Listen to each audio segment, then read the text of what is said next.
The words the choir just sang come from a child dedication ritual. Every child is born one more Redeemer, in each new life a spark divine. One more voice for compassion, one more holy sign, one more chance to restore and reveal and receive. This is our faith, that every child is born one more Redeemer. It's a little pie in the sky. Right? And yet, there's an essential truth there. This idea that all of us have the chance, one more chance, it's not a guarantee, to reveal and restore and receive. What does it mean to redeem? What does it mean to correct, to change the story? All of us are a continuation of a story we didn't write, a story we didn't choose. Generation upon generation of gifts, of blessings, of burdens, of curses. Generations of love and care. Generations of trauma and woundedness. All of it imprinted in us somehow. And each child is a chance to change that story. But we have to be honest about the story. What are the stories that we carry within us? It's a really exciting time to be alive, if you want to ask that question. Because we have things like 23andMe, and we have Ancestry.com, the rabbit hole of Ancestry.com. Anybody do Ancestry? Oh, you get the little fig leaf, and you're ding, you go down the hole, right? Because there are stories there in the little fig leaf. The connections, I never knew that. Nobody ever told us that story. That explains Aunt Marge's behavior in a way that I really didn't think about before. Huh. We all have an Aunt Marge, right? Mm-hmm. Yeah. You know what I'm talking about? I loved learning about my ancestors. My grandmother, Sullivan, grandmother Balnado, my grandparents lived in Glen Rock, just a little north of here. And she came from Sicily when she was 6.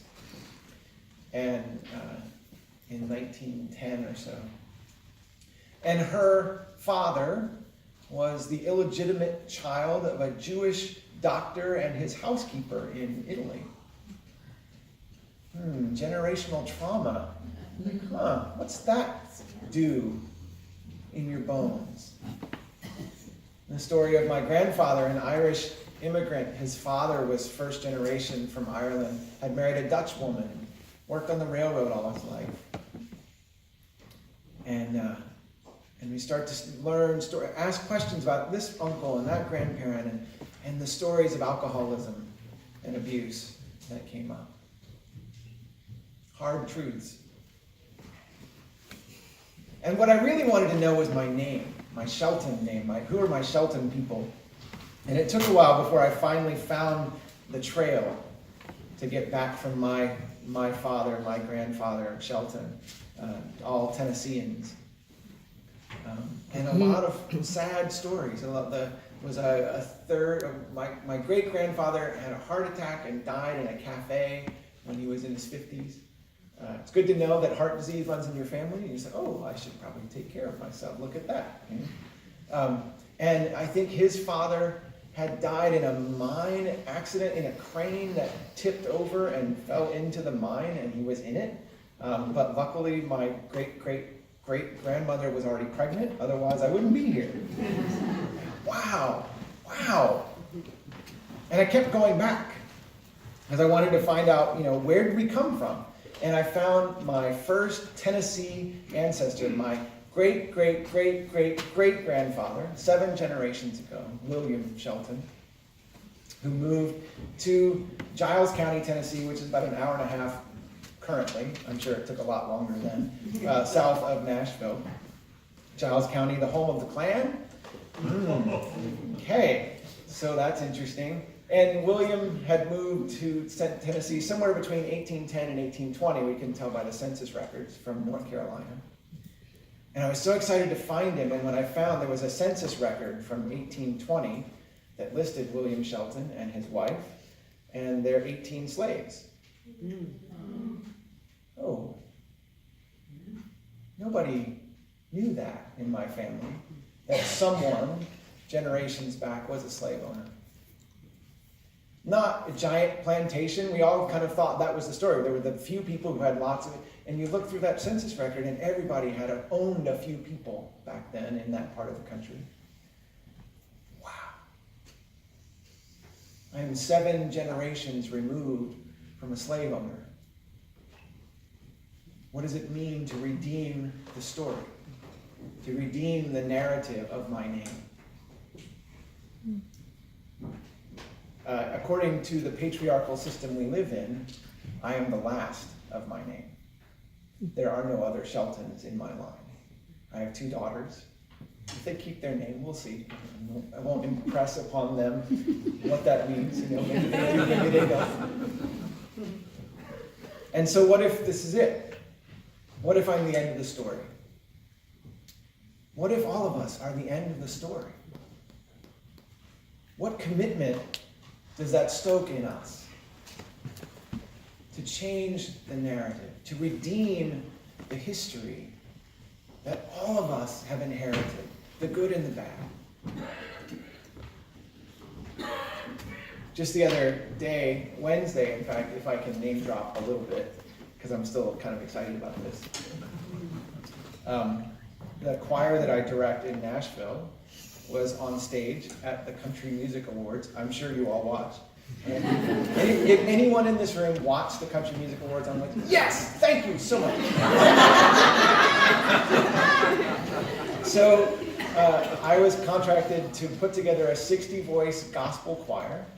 So it was my choir and 30 students from Tennessee State University, an historically black college. And we backed up Carrie Underwood. And we sang Love Wins. And I thought, William Shelton is rolling, he's great. What is going on with that guy? But it feels like doing the work of turning that story around, of being there in that moment. And I have to tell you, the best part for me, Lionel Richie was sitting right in front of me at the end. And I got a fist bump from Lionel Richie. Man, wow, what a change that story has, But we have to be intentional about doing the work. We have to ask the questions. We have to tell the real hard stories. Thanksgiving is coming. It's a great opportunity to invite interesting stories into the light, right? Hey, does anybody remember Aunt so-and-so? And what's the story with this person? And because those stories are there, and if we lose them, I lost my last grandparent this year. She was 93, my last Shelton. And those stories are gone now. If we don't know them, nobody knows them. So take that opportunity. Take the opportunity to invest in your story so that you know the work that is yours to do. We have a chance to be one more redeemer in this world if we'll do the work. So may it be.